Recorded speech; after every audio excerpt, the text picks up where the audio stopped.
Hello, my friends, and welcome to Cruise118. As you can see, I'm joined by our destination expert, Karen Worrall, again. And do you know what? Stay where you are, because, Karen, where are we going today? Well, today, John, we're going somewhere very special. We are going to Japan, one of my very favorite places in the whole world. So, ohayo gozaimasu, and let's go to Japan. Let's take a little look Wow. at Japan. Now, there are many cruises that go around Japan. It is an incredible country. You can see history, architecture, culture, tradition, and fantastic cuisine there. It is a beautiful country. It's a long country that stretches almost 2,500 miles.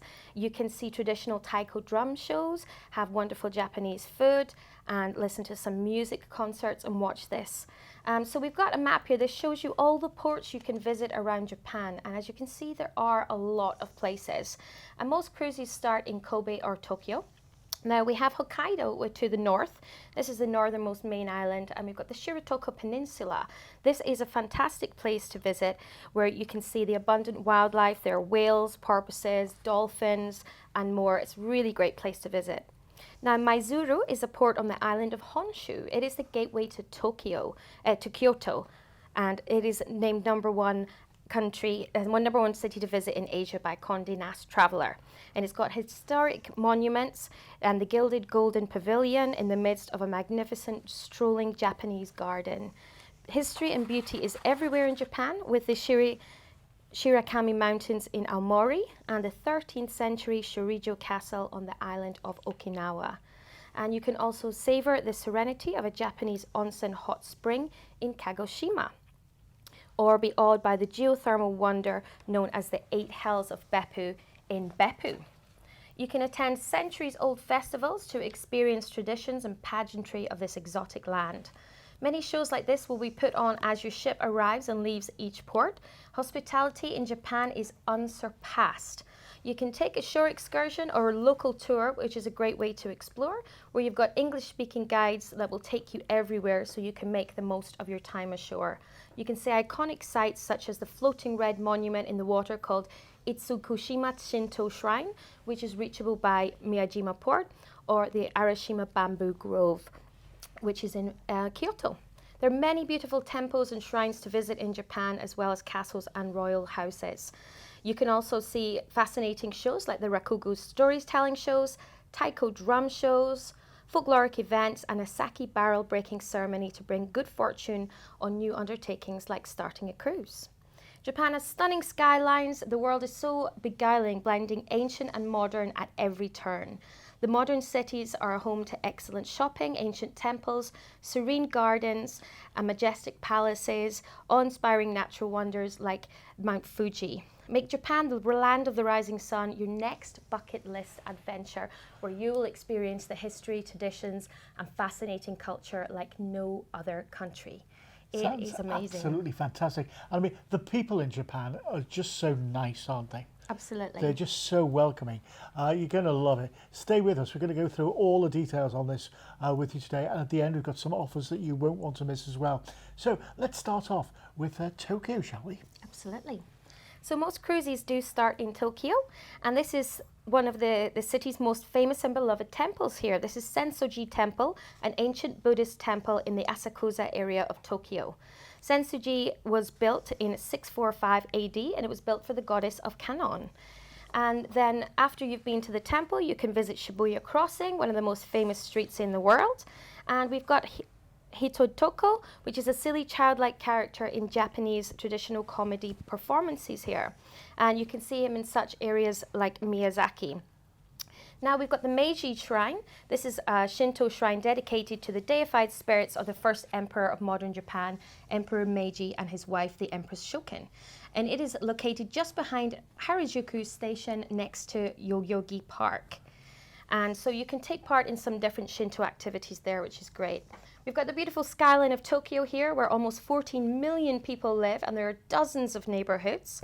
This is Shibuya Crossing. We had a little peek at before. One of the busiest crosswalks in the world. It's worth visiting just to feel the electric atmosphere of the city. And it feels a little bit like Leicester Square in London or Times Square in New York to me. It's really, really cool. Tokyo has dozens of wonderful museums and art galleries. Japan is very big on culture and ancient and modern style ones. And if you go before the end of August this year, this is the Team Lab Borderless exhibit. This is amazing. It's an interactive work of moving art that's projected all over the walls and floor. So it's great to visit. And now we see Ueno Park, and this is a great place to visit for Sakura season, when the cherry blossoms are blooming, where you'll see people just sitting underneath them enjoying the moment. Now you do dock for Tokyo in Yokohama. This is the Yokohama waterfront here, and this is where the ships will sail out of. It began as a port city for Tokyo, but has grown into a city and destination of itself. It's only 10 minutes walk to Yokohama's Chinatown, and there's lots of great things to see there as well. And now you can see Mount Fuji in the background, and so it's just an absolutely fascinating place. You can see modern, nature and tradition. Everything is together all the time. That's what my favorite thing about Japan is. Do you know, it just sounds a fascinating place, doesn't it? There are so many different things to do as well. And as you say, it's the culture and the food. We're coming on to the food a little later on. Don't you worry about that. And do you know, one of the things that, I'd love to do in Japan is go on the bullet train, which we're going to talk about later on, aren't we, as well, which is brilliant. But also, let's go on to our next port of call, shall we? Kobe and Kyoto. So this is Kyoto. This is the Kiyomizu-dera temple in Kyoto, and it means a pure water temple. It's one of Japan's most celebrated Buddhist temples. It was founded in 780 on the site of the Ottawa waterfall in the hills east of Kyoto. Next up is the Fushimi Inari Taisha Shrine in Kobe. It's one of the most iconic Shinto shrines and the head Shinto shrine in Japan. And it has the long torii-lined gateway into the shrine, which is very famous. And you'll see it all over Instagram too. And the vermilion red is used in many ancient palaces, temples and shrines, that it is believed to be an amulet against evil forces. And Kobe, of course, is where they've got that beef, isn't it? It is. Is it the most expensive beef in the world? It is. It's very, very tasty. If you go there and you do like beef, I would recommend trying it. You can have it in one of the main steakhouses. You can even have it on the street. They have little street food stalls. Oh, really? If you want to try it without spending too much money, it's only a couple of pounds. I do like those little street things. It just gets you into the mood of things, doesn't it? It really does. It's exciting as well. Really does. It gets you there. Right. And next, let's go off to our next port, Osaka, which is, Osaka is beautiful. This is this Sumiyoshi Taisha Shrine, which means the Sumiyoshi Grand Shrine. It's in Osaka, and it's one of the oldest shrines in all of Japan. And we can see the Sohihashi Bridge, or Taisha Bridge, which is in a lot of photos as well. It was built in the 3rd century before the introduction of Buddhism, and so it's completely Japanese in architectural style, with no influence from the Asian mainland like many shrines do. Now, this is Osaka Castle. This is one of the most beautiful castles in Japan. It was originally built in 1583 to become the center of the new unified Japan. And it also has a museum where you can learn all about the history as well. The castle is wonderful. I love Japanese castles. The main castle is surrounded by citadels, gates, turrets, thick stone walls and moats, making it very well defended. And it was rebuilt after it was attacked by troops. It's been struck by lightning, it's been burnt down. And so the current castle that you see was built on the original plans, but built in 1931. And it's got a very modern addition of a lift, which is very convenient with all those steps. Gosh, I tell you, I didn't realise, they had castles in Japan. It's just not one of those things you think about, is it? It looks absolutely gorgeous. Absolutely amazing. I remember, by the way, if you want more information about anything that you see, give our team a call. That's what we're here for. And, we can put things together for you. We're going to come off to some offers with some of these places in a little later on. But remember, we repackage these as well. So you don't just have to go on the tour that we say. If you want to stay a few more days here or a few more days there, we can arrange all that for you. We are the cruise experts. This is what we do all day long. Now then, Kagoshima, tell me a bit more about this. So yeah, we're going to take a look at the lovely town of Kagoshima now. It has friendly local guides who will be waiting at you at the shuttle bus stop with smiles and maps to help you on your way around. There's a lot to see, eat and buy here if you wish. And the most popular trip to do here is to go over to this island, which is Sakurajima Island. It's beautiful at any time of the year, but particularly lovely during, you guessed it, Sakura season, when the cherry blossoms bloom, hence the island's name, which means Cherry Blossom Island. So it's definitely worth taking a visit over there. Now we're going to have a look at Nagasaki.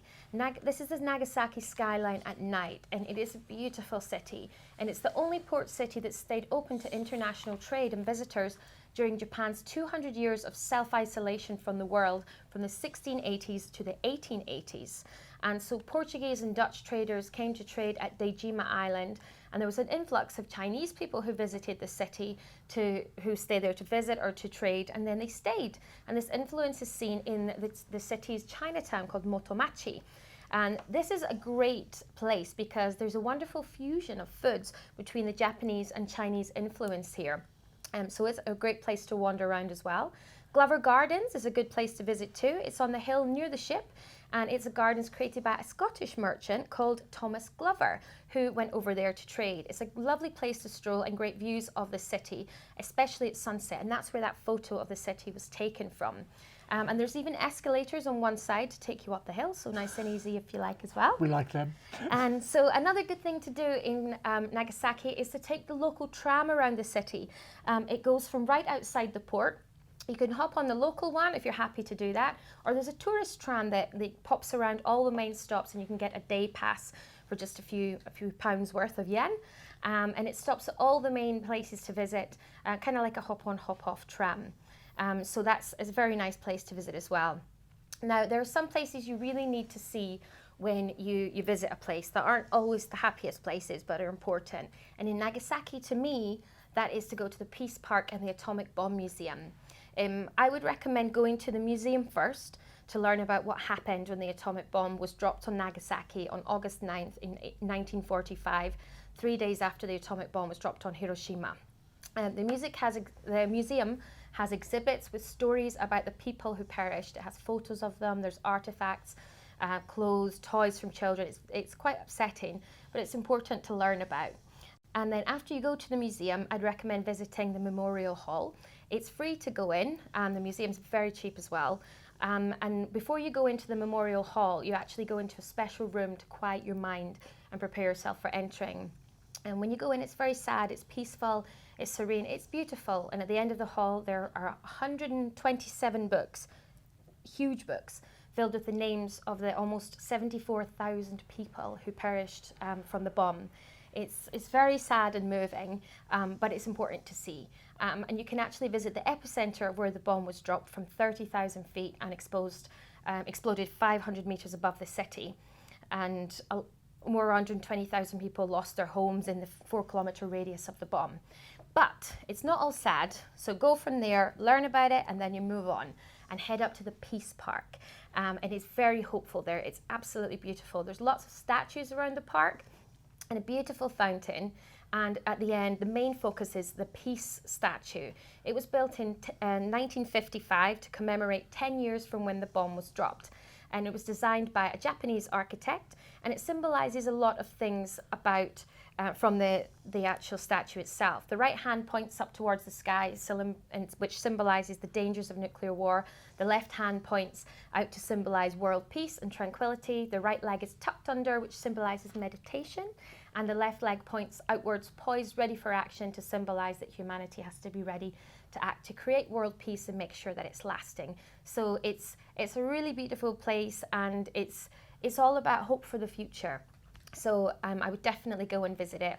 And also, when you're in Chinatown, if you're a Studio Ghibli fan of the cartoons called My Neighbor Totoro and Kiki's Delivery Service, Howl's Moving Castle, things like that, you can get like toys and different souvenirs from there. So it's a nice place to go to.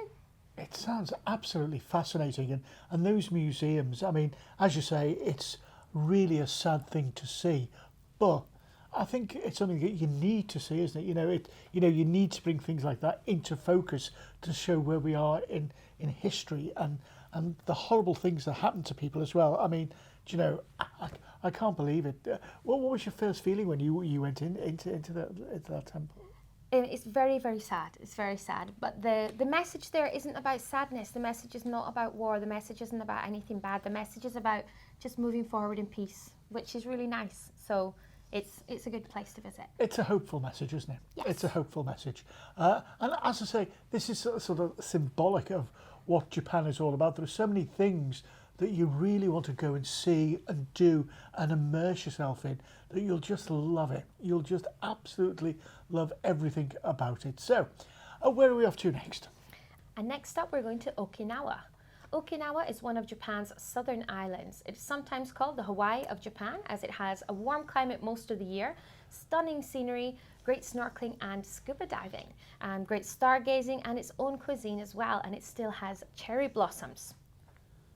So Shiriju Castle in the picture here is a wonderful place to visit in the Rokyokan Gusuku Castle in Shuri in Okinawa Prefecture near Naha. Was built between 1429 and 1879 in the ancient palace and kingdom of the Rokyo Kingdom. Next up, we are going to go over to Ishigaki. And Ishigaki is a fantastic island. This is part of the Yaeyama Islands, and Ishigaki City is Japan's southernmost city, the only urban center of the Yaeyama Islands. It has lots of restaurants and bars, and the best thing there is the great snorkeling and scuba diving with coral reefs, as you can see here. Manta rays come here, and so you can see them when you're out swimming or snorkeling. Ishigaki's rivers are good to explore as well by kayak, and it has a hilly interior in the island. From April to November is the best time to visit, as the water remains at about 25 degrees Celsius, which is fantastic. So the southern islands of Japan are fantastic. So in Okinawa, most ships stop in Naha, and it's a very quick walk from the ship to the town, so it's easy to get to. And near the ship, you can stop at Fukusoen Gardens, which is a traditional Japanese garden with a pond, beautiful flowers, and little bridges. And when you're in town, look out for a Mont Blanc dessert. The Edelweiss Bakery has it. This is a French cake made with meringue mixed with chestnut cream that became popular in Japan in the 1970s. So if you find it anywhere in Japan, give it a try. It's sort of a Japanese version of it. It's very, very nice. It's hard to find it in the UK, but there's a couple of places in London and one place in Edinburgh that I found it as well. Now, when you are there, Kokusai Dori is the main street. It has all of the shops, the bars, restaurants, and the entrance to the main food market there. Another thing to look out for from Naha is when whale sharks come to visit. And they spend time off the coast of Okinawa, so if you like them, and I love them, look out for them. You could go on a tour to swim with them if you're there at the right time of year. And they spend the time in the waters there, usually from around June till September. The Makishi Public Market is a good spot to go for local food as well, with little tiny restaurants and bars upstairs, and soba noodles are the local speciality. Each part of Japan has its own food speciality, so try the local thing wherever you go. The Sapuya Pottery area is also wonderful to visit, and each prefecture of Japan has their own special craft. Pottery is the one here, all made by local artisans, handmade, hand-painted, and you can see the artists at work as well. Fish designs are very popular as well. Now, when you go into town, you're greeted by the Shisa. Now, this is a kind of dragon lion god that you will find all over the city. They protect the city from bad spirits, and you will find them all over the island in people's houses. You can buy them as souvenirs. They protect your home, and they are good luck to be given as a gift. And they look like this. So they always come in pairs, so they're a very nice thing to check out. Now, in Ishigaki, some of the nicest beaches are there for great swimming, great snorkeling, great scuba diving. Yonihara Beach, Tsukiji Beach near Kabira Bay, and Sunset Beach are fantastic places to visit as well. Sounds absolutely fascinating, doesn't it? I love your little ornament there as well. Thank you. And it's see, the Japanese do tend to make lots of nice little intricate things, and they do the origami and all that sort of thing, don't they, as well? So it really is fascinating to have a look all around this. Now, one of the other things that you'll want to do, and in one of our upcoming deals, we've already included it in it, is the bullet train. Now, tell us more about the bullet train. Now, something that is really great to do in Japan is take the Shinkansen or the bullet train. They're available on many routes in Japan between most major cities. They're easy, they're very convenient, they're clean, they're safe, they're very fast, and they're also pretty cheap as well. I took one from Osaka to Kyoto, and it was really fun, especially watching the speedometer go up that shows you the speed that the train is traveling at, which goes all the way up to 200 miles per hour, which is pretty cool. You don't get trains that fast normally. And this to me sort of sums up Japan. You've got this Japanese pagoda in front of Mount Fuji showing ancient Japan with modern city in the background. And Japan is so popular because it has this unique and perfect blend of ancient and modern together in everyday life. Culture, traditions, history, ancestors and family are respected and honoured, while the country is also consistently at the top of the game with innovations in technology and inventions and quirky ways of doing things. It is really a magical place, and cruises stop there usually in the spring and the autumn, and that's when the weather is best. And in spring, you're there for the popular sakura or cherry blossom season, which is wonderful to see. And the flowers bloom for just about 3 weeks in each area. But because Japan is such a long country and cruises are timed to catch the blossoms as best as possible, you can usually see them in more than one city, which is a fantastic way to see it. Autumn is beautiful as well because they have the maple trees, and they're gorgeous as well. You've got the reds, the oranges, and the sort of yellow hues of the leaves as well. So it's a good time as well. The one time that I would say is maybe not the best time unless you're good with heat is summer, right? In the height of summer in August, it's very, very hot and very humid. A lot of Japanese people actually go on holiday in August to escape the heat. So if you're great with heat, cool. If you're not, then I would avoid August. In winter, it can get a bit cold. It can snow, especially up in Hokkaido in the north, but it's also really fun being there for then as well. It's beautiful. So overall, Japan is magical. It's one of my favorite places on earth, and I would happily go back there anytime. So if you haven't been yet, book a cruise and go. Well, talking of which, let's have a look at why you should book with Cruise118. Now, first of all, we've got our best price guarantee. Well, need I say more? All you have to do is go to the website and we'll tell you more about that there, cruise118.com. We're the cruise experts. Remember, we put these deals together for you. And that's all we do, cruises. You can book with confidence. You know we are ABTA and Atoll bonded. As for our reviews, go and have a look at them online. You know, they're independently written. You know, what people really think of us. And then remember, we're part of the world's largest cruise retailer. Yeah, not the town's biggest or the city's largest. We are the world's largest cruise retailer. Now, if that doesn't give you confidence, I don't know what does. But, you know, that's just some of the reasons you should book with us. So, let's have a look at some of the deals, shall we, that we've got lined up for you. First of all, we're going with Celebrity Cruises on the Celebrity Solstice. Now, this is going on the 14th of March next year, 2023, and it's a 17-night holiday. It's absolutely magnificent. We're going to start off by flying you from the UK out to Tokyo. We're going to have an overnight stay there as well. And so, you know, a little chance to have a smooch around, have a little look what it's all about. And then we go to Yokohama. This is where we're going to sail out from here. And I mean, say, look at the view. It's absolutely spectacular, isn't it? Then we're off to Shimizu, where you can go to Mount Fuji as well. Lovely. And then from there, we're going to cruise out. And remember, this is all relaxing in 5-star modern luxury. We're off to Kyoto. Once again, these are the sort of things you're going to be seeing and doing. And at this time of year, you know what Karen was saying before, best time of year to go, best time of year to go. Kochi is next. And, you know, for me, to get the cultural experience of all this, it's absolutely amazing. Kagoshima next.